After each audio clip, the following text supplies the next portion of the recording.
Welcome to a medieval barn.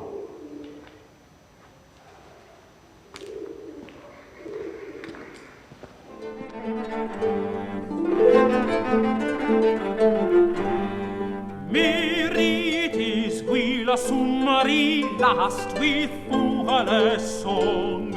Och nu nächeth windes blast and weather strong.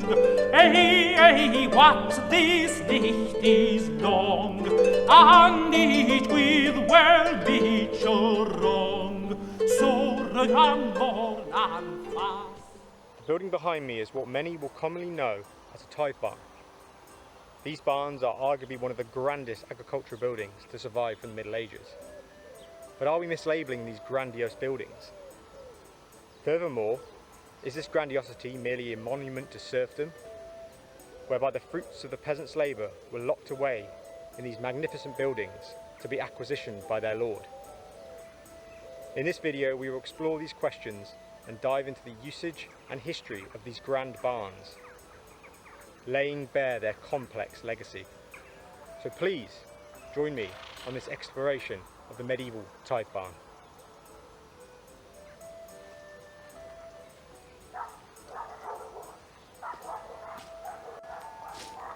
The tithe barn or great barn explored in this video is situated in the manor of North and Middle Littleton.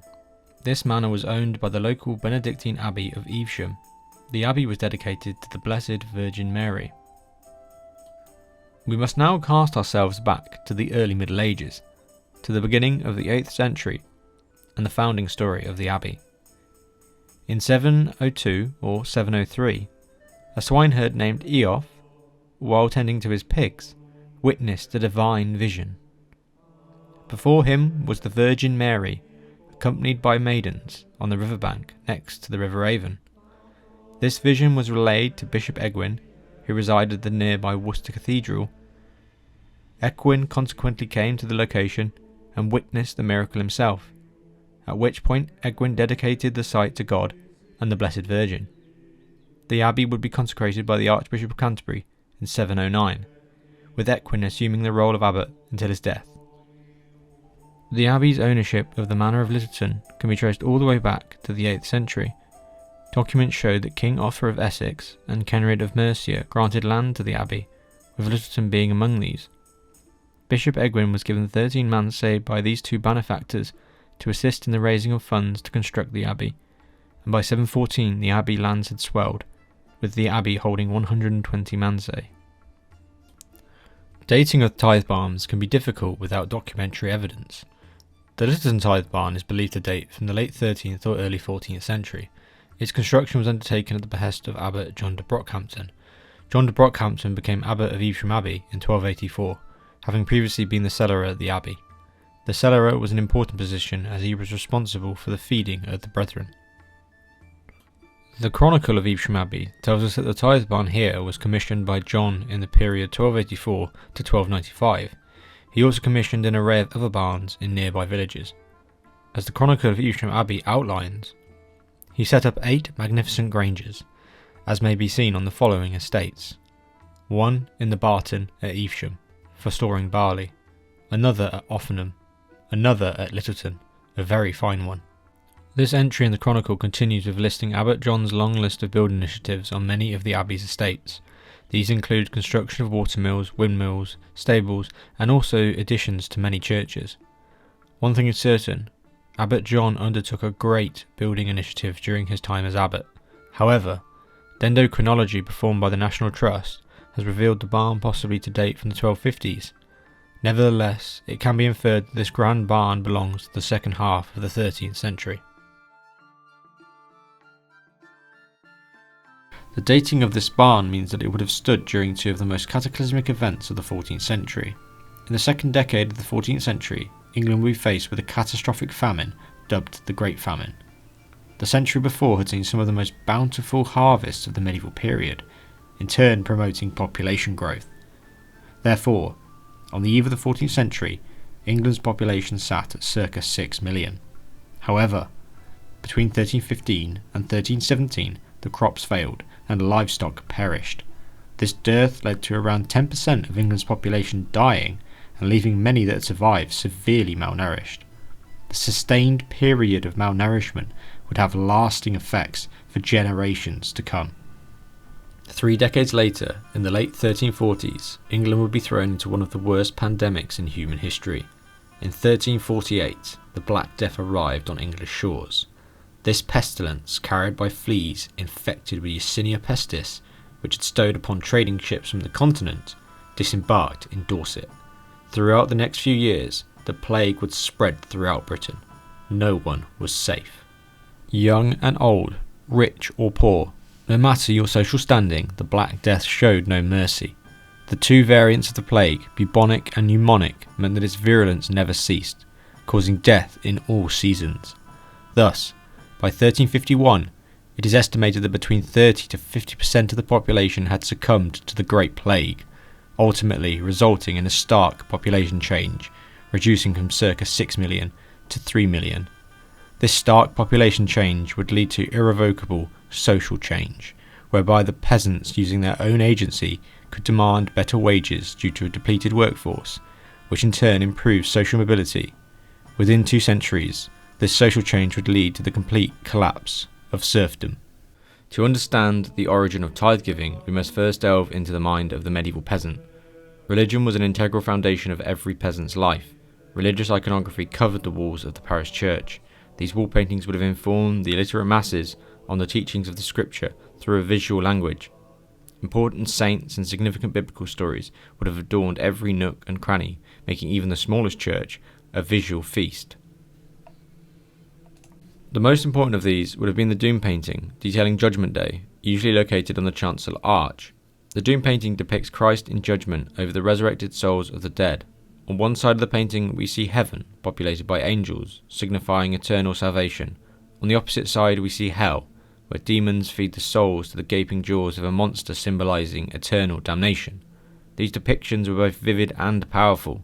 They would have instilled fear into every churchgoer, and so it is easy to understand the continued need to improve one's piety in this regard. The commitment to tithe giving is understandable. The Bible also gave direct teaching when it came to tithe giving.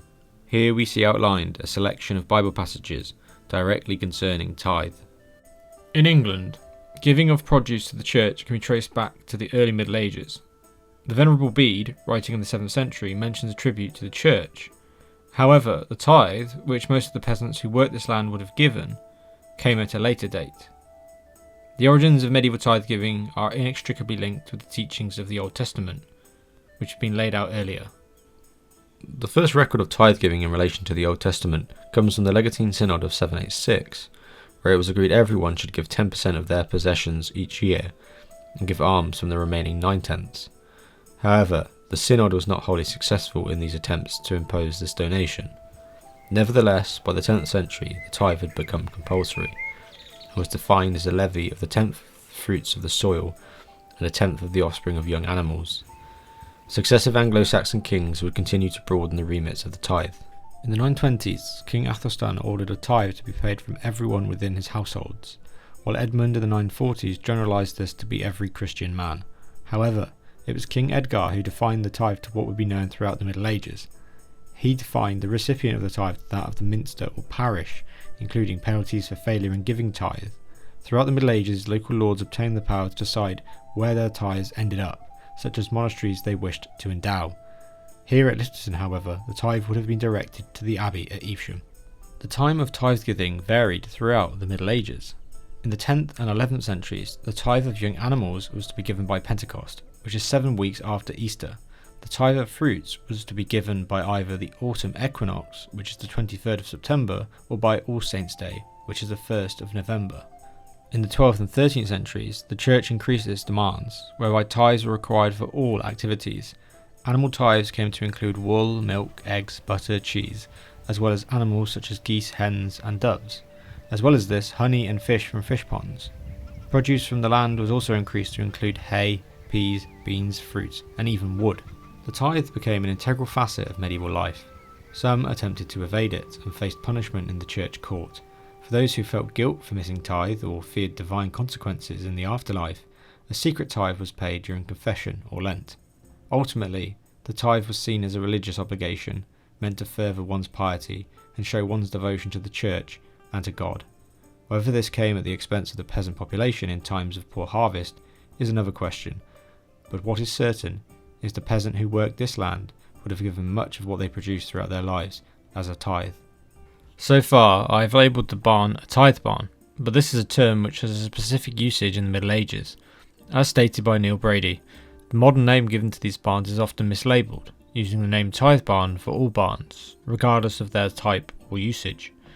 Tithe barns, grandeur ad decimas, did exist, but they were nominally smaller than what we know today as tithe barns. Consequently, tithe barns were specialised buildings, set apart from the main barn, and would have primarily been constructed of timber. The primary function of the Littleton barn was most likely to store harvested crops.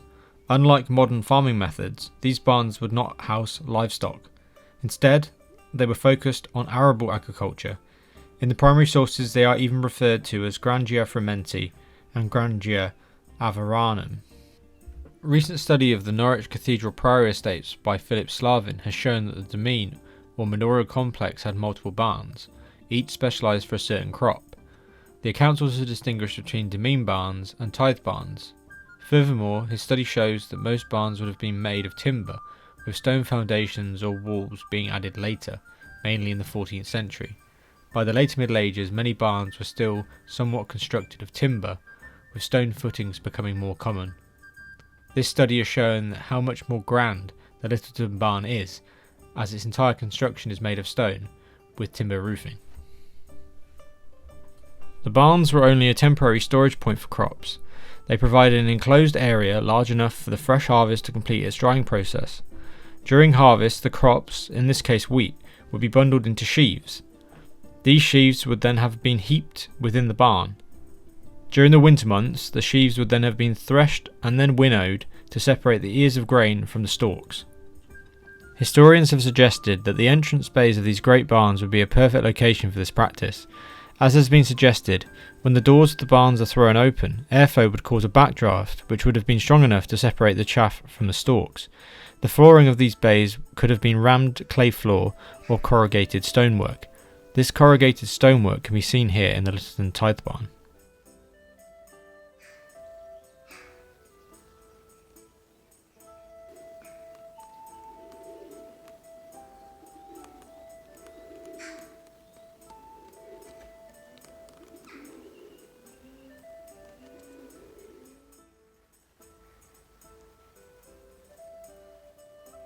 The sheaves would have been systematically beat by supervised teams equipped with flails, and once this was completed, the grain was moved to a granary.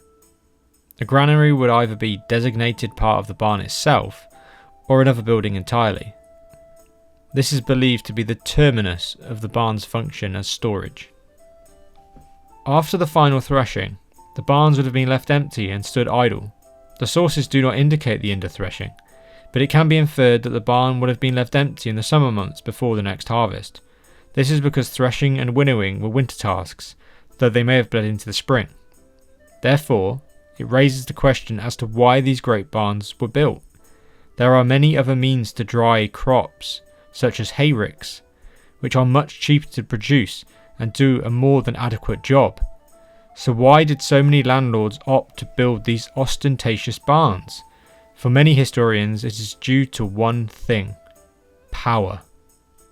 The architectural historian Neil Brady has compared the castle building of Edward I in Wales, which was used to instill Edward's authority over the Welsh, to that of the building of large agricultural buildings, whereby a lord could impress their authority on a distant manor.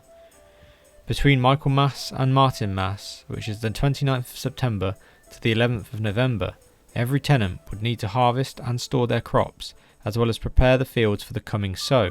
However, the lord had power. Through customary services, they could have their crops harvested first. This led to peasants being taken away to harvest the lord's demesne. Between Michaelmas and Martinmas, which is the 29th of September to the 11th of November, every tenant would need to harvest and store their crops, as well as prepare the fields for the coming sow. However, the lord had power. Through customary services, they could have their crops harvested first. This led to peasants being taken away from their land to harvest the Lord's domain. However, this power did diminish throughout the later Middle Ages. Walter of Henley, an English agricultural writer of the 13th century, wrote L'Edit de Husbandrie. This was the de facto treatise used by many landowners to manage their manors. In his writings, Walter stresses that a lord who actively managed their manor would see their workers work for them, not against them. Walter urged the importance of the physical presence of manorial officials. Walter recommended the attendance of the manorial bailiffs and reeves during the first days of activities such as fallowing and sowing. This would then be used as a rubric for the quantity and quality of work which could then be achieved in other labours throughout the seasons. Brady envisions the barn as, and I quote, the ideal setting to play out this tug of war between lord and peasant. This is because the barn stored crops, which was the manor's main source of livelihood. The barn also dealt with the crux of the harvest and would have been one of the most imposing complexes in the landscape. As can be seen at many surviving great barns, they are always at the centre of the manorial complex, an ever-imposing and dominating presence. Even here at the Middle Littleton barn, the manor house stands only mere metres from the barn itself. Though the manor house we see today was rebuilt in the Jacobean period, one can still see the barn's position within the manorial complex. The Great Barn becomes the focus of the ending of Piers Plowman, with Unitas, a great timber barn built by Piers, becoming the stage for the climax of Langland's epic poem. William Langland is believed to originate from Malvern, Worcestershire, therefore barns such as the one here at Littleton would be a common sight to Langlands throughout his life. In the following passage, Langlands describes Piers building a great barn to store his crops. Piers Plowman, passes 19 of the B text. Irons the grains, quod Grace, beginneth to ripe. Orden the house, Piers, to harbour inner the corns. By God, Grace, quod Piers, ye mutton give timber, and ordinate that house ere ye hennes wend. And Grace gaff him the cross with the crown of thorns, that Christ upon Calvary for mankind onpined. And of his baptism and blood that he bled on road, he made a manor mortar and mercy at height. And therewith Grace began to make a good foundament, and wattled it and walled it with his pains and his passions. And of all holy writ he made a roof after, and called that house Unity, Holy Church of English. And when this deed was done, Grace Davy said, a cart hight Christendom to carry home Piers shaves, and gaff him caples to his cart, contrition and confession, and made priesthood Haywood, and while himself went. As Neil Brady has stated, Langland opted for the barn as a readily identifiable symbol of oppression in the landscape. The closing of the poem contrasts a bygone utopia with the turbulent, impoverished world of the late 14th century. In Langland's vision, the spiritual idealism of Piers's barn has been destroyed, instead replaced by a structure that symbolises the corruption of the prevailing social institutions. In this way, the barn embodies a social evil which Langland perceived to be rife in his time. Ultimately, Langland set the climax of Plowman in a barn, as it was one of the most easily identifiable symbols of oppression in the English landscape. The fact that this beautiful barn still stands today is a testament to the craftsmen who built it. While the abbey which commissioned its construction is no more than a ruin today, this grand barn still stands, resolute in the countryside. However, we must also remember its legacy. There is no denying that barns like these were beneficial to the people who farmed this land. They were large and well built. They presented ample space to prepare and store the harvested crop. Ultimately, they were more beneficial than they were oppressive. Moreover, seeing these barns as merely tools of oppression engenders passivity on behalf of the medieval peasant's own agency.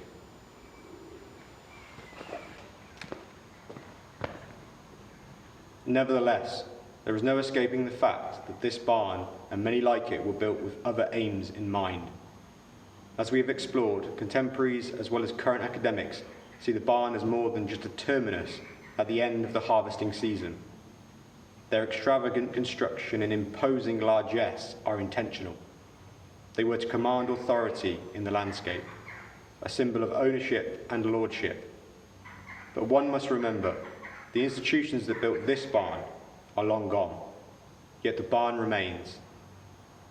As serfdom collapsed and religious institutions met on a collision course with Henry VIII, the barn endured, throughout the centuries continuing its purpose for generations of people who worked this land. In that way, this barn is the legacy of England's rich agricultural heritage. Sumarisi cumanin, suda sincucum, Roma seder gloet mes, springs the wood a room, sing cum, how a bled after long, after kalte